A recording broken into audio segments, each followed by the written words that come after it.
پاکستان نے دوسرے one day میں سری لنکا کو 8 وکٹوں سے شکست دے کر سیریز اپنے نام کر لی۔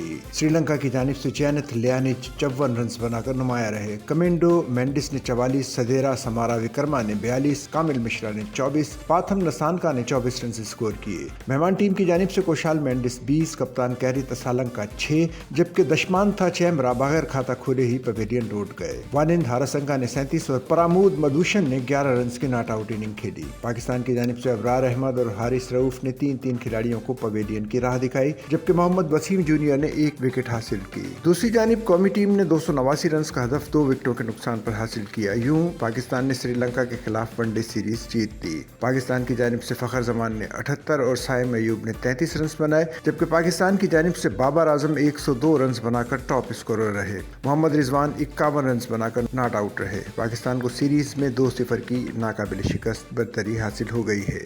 سچل نیوز نیٹ ورک کی ویڈیوز میں خوش آمدید۔ ناظرین، ویڈیو سے متعلق اپنی قیمتی رائے کا اظہار کمنٹ باکس میں ضرور کریں اور چینل کو سبسکرائب کریں۔